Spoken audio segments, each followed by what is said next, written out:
Welcome my dear students. তোমরা অনেকেই জেইর preparation নিচ্ছ এবং মনে মনে এমন তোমাদের আশা রয়েছে যেই চাকরিটা তোমরা পেতে চাইছো। তো এখানে কিছু সিস্টেম তুমি যদি না মানো, না মেনে চলো, তাহলে হয়তো যেই চাকরি বা এই স্বপ্ন তোমার অধরায় থাকবে। প্রিয় স্টুডেন্টস, প্রত্যেকেরই একটা স্ট্র্যাটেজি তৈরি করতে হয় যে কিভাবে পড়বো।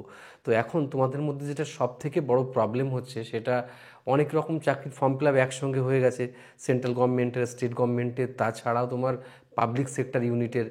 এখানে তোমরা অনেক একটা ম্যাসাকারে পড়ে গেছো। তো সেই জায়গায় দাঁড়িয়ে সিলেবাস সম্পর্কে সঠিক ধারণা যদি না থাকে, তাহলে কিন্তু চাকরি পাওয়া কার্যত অসম্ভব হয়ে যাবে। তাই আমার প্রত্যেকটা প্রিয় স্টুডেন্টসকে আমি একটা কথা তোমাদেরকে বলতে চাই যে এই জুনিয়র ইঞ্জিনিয়ার পরীক্ষাতে সত্যি কথা বলতে মাস্টার স্ট্রোক হচ্ছে CBT-1। এখানে একটা চরম ব্ল্যান্ডার রেলওয়ে বারবার করতে চাই। কেন, কি করতে চাই সে বিষয়টাও একবার বলি। সেটা হচ্ছে যে জুনিয়র ইঞ্জিনিয়ার এটা টেকনিক্যাল পোস্ট, কিন্তু নন মানে পুরো CBT-1টা নন টেকনিক্যাল করে রাখা হয়েছে। এর পেছনে কি কারণ আছে না আছে সেগুলো না হয় পরে আলোচনা হবে, কিন্তু এই যে প্রিলিমসটা নন টেকনিক্যাল, তার ফলে কিছু স্টুডেন্ট যারা টেকনিক্যালি সত্যি স্মার্ট, তারা কিন্তু এই পরীক্ষাতে চান্স পাবে না। কারণ যারা আর 5টা এক্সামের পরীক্ষা দিচ্ছে তারাই কিন্তু এই CBT-1 ক্র্যাক করবে। তো আমি চলে আসি এই ব্যাপারে একটা কার্যত বিশ্লেষণ করার মতো করে, যদি তোমাদের ভীষণ ভাবে কাজে লাগবে আমি বিলিভ করি সেটাকে। দেখো প্রিয় স্টুডেন্টস, এই CBT-1 যে এক্সামটা হবে সেটা কিন্তু দুটো স্টেজে হয়, তোমরা জানো, CBT-1, CBT-2। এবং CBT-1টা শুধুমাত্র screening test, just qualifying nature. এবার এই ব্যাপারটা খুবই রোমহর্ষক, আমি একটু ডিসকাস করছি, তার আগে দুটো কথা বলে নিই। দেখো, 90 মিনিটের এক্সাম আর 100টা কোশ্চেন হবে, ঠিক আছে? এটা একদম ফুললি নন টেক সিলেবাস, এটা ফুললি নন টেক সিলেবাস। তাই আমি এখানে এই প্রসঙ্গে ভিডিও শুরু করার আগেই একটা কথা বলি যে এই পরীক্ষাতে চান্স পাওয়ার জন্য আলাদা করে বিরাট কিছু পারফর্ম করার দরকার নেই। তাহলে কেন স্যার তোমার স্যার এটা বলছে? তার কারণ হচ্ছে, তুমি যদি একটা স্টুডেন্ট হয়ে থাকো, যে মনে করো তাহলে আজকের দিনে নেটে সার্চ করে দেখবে লাস্ট ইয়ারগুলোর র র কোশ্চেন পেপারগুলো দেখবে। সেই কোশ্চেন পেপারে গেলে দেখবে জেইর কোশ্চেন একটা বের করবে, লোকো পাইলটের, অ্যাসিস্ট্যান্ট লোকো পাইলটের কোশ্চেন বের করবে, আর গ্রুপ ডির কোশ্চেন বের করবে। এই 3টে কোশ্চেন প্রিলিমসের বের করে দেখবে যে সব থেকে কঠিন এসেছে হচ্ছে গ্রুপ ডি তার বা লোকো পাইলট, তারপরে সহজ এসেছে কিন্তু জেই। কিন্তু আমাদের দেশের বিভিন্ন রকম মাধ্যম, তারা কিন্তু সবসময় একটা ভুল বার্তা দিয়ে যায় যে যেই কিন্তু কঠিন এক্সাম হবে। আসলে মাই ডিয়ার স্টুডেন্ট, তোমরা একদম ভয় পেও না। তোমরা যেমনটি পড়ছো তেমনটি পড়লেই এই CBT-1 ক্র্যাক করতে পারবে। শুধুমাত্র একটা মোটঘাট বেঁধে সিস্টেমটাকে বুঝে নিতে হবে, আর কি করতে হবে না করতে হবে সেটা তো আমি বলবো।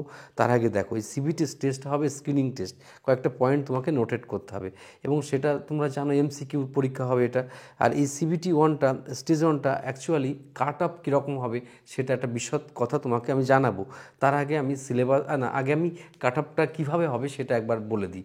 দেখো, যে কটা আইটেম থাকবে, মনে করো ম্যাথ, রিজনিং, জিকে আর সোশ্যাল জেনারেল সায়েন্স, এইসব যা থাকবে, সে ডিস্ট্রিবিউশন নাম্বার সেটা আচ্ছা বলে দিই তাহলে একবার।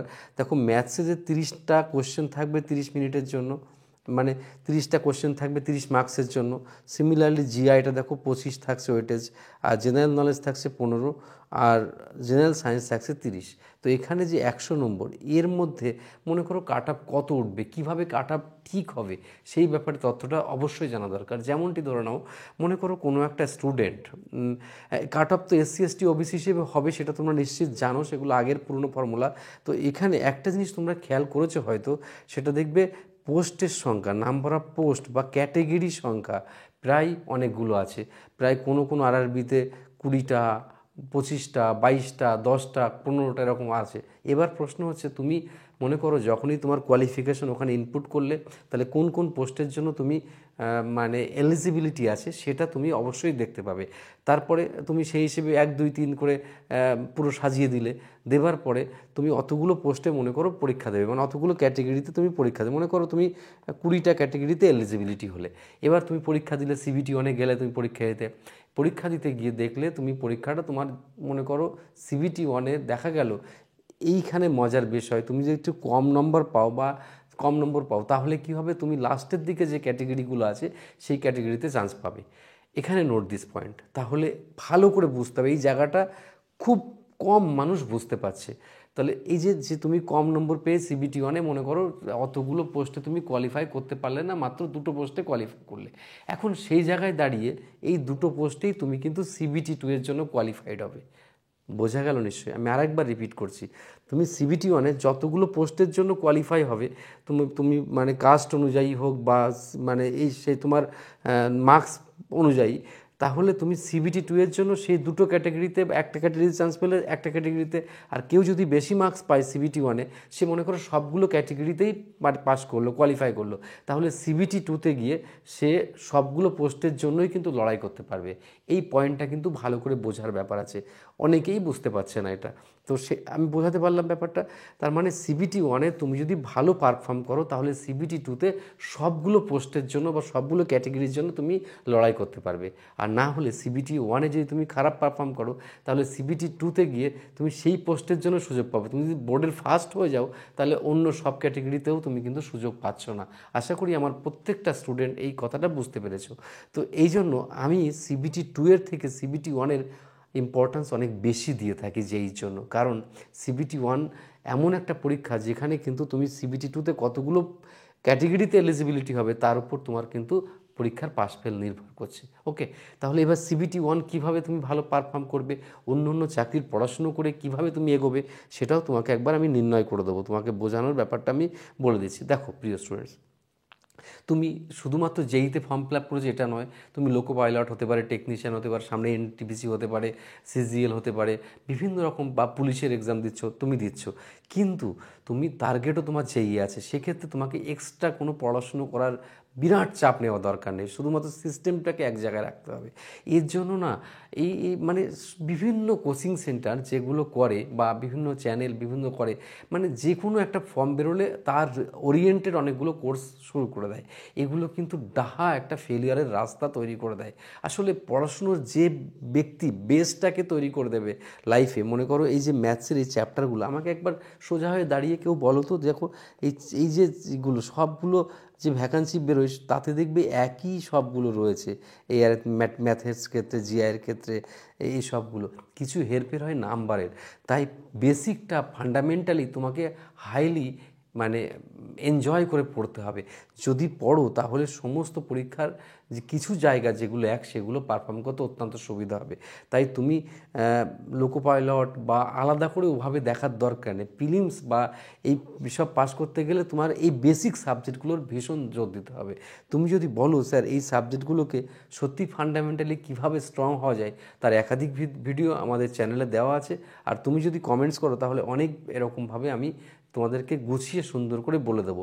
আসলে গাইডলাইন একটা বিরাট বড় ফ্যাক্টর হিসেবে কাজ করে। দেখো টিচার তো বহু মানুষ পড়ায়, কত লোক কত ভালো পড়ায়, কিন্তু ভালো পড়ে সেখানেও যে চাকরি হচ্ছে এমন তো নয়। তোমাকে ফান্ডামেন্টালি জিনিসটা বুঝতে হবে। আশা করি বোঝা গেল। গাদাখানি কোর্স কিনে কোনো লাভ নেই, ঠিক আছে?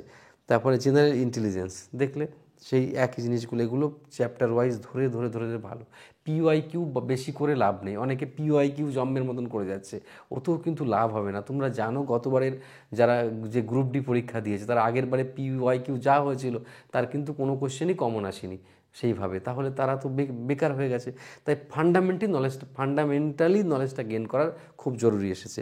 আচ্ছা, এগুলো বুঝতে পারলে জেনারেল নলেজ প্রায় সব জায়গায় একই, আর সব 10th স্ট্যান্ডার্ড। এবার এখানে দুটো কোয়েশ্চেন তোমাদের সঙ্গে আমি শেয়ার করব। সেটা হচ্ছে যে এই যে মানে মানে ডিপ্লোমা, এটা কিন্তু বিটেক নয়, তাই সিলেবাসটা কিন্তু অ্যাকচুয়ালি ডিপ্লোমা লেভেল অনুযায়ী হবে, এটা নট বিটেক বা গ্র্যাজুয়েট লেভেল হবে না। তাই মাধ্যমিক সিলেবাসটা এখানে কিন্তু মেন সিলেবাস। আশা করি আমার প্রত্যেকটা স্টুডেন্ট আমার এই কথাগুলো, আমার এই ভাষাগুলো বুঝেছো। আমি অত্যন্ত সরলভাবে ব্যাপারগুলোকে ডিসপ্লে করার চেষ্টা করলাম। যে কোনো পরীক্ষা সংক্রান্ত যে কোনো তথ্য যদি সঠিকভাবে তোমার মনে হয় যে কীভাবে স্ট্র্যাটেজি ফলো করব, তাহলে অবশ্যই কমেন্ট করে তোমাদের মতামত জানাবে। আমি সেই ব্যাপারে তোমাদের পূর্ণাঙ্গ তথ্য দিয়ে পাশে দাঁড়ানোর চেষ্টা করব। ওকে, বেস্ট অফ লাক প্রিয় স্টুডেন্ট, ভালো থেকো আর অনেক ভালোবাসা নিও। শর্টলি আসছি অন্য কোনো ভিডিওতে, ভালো থেকো।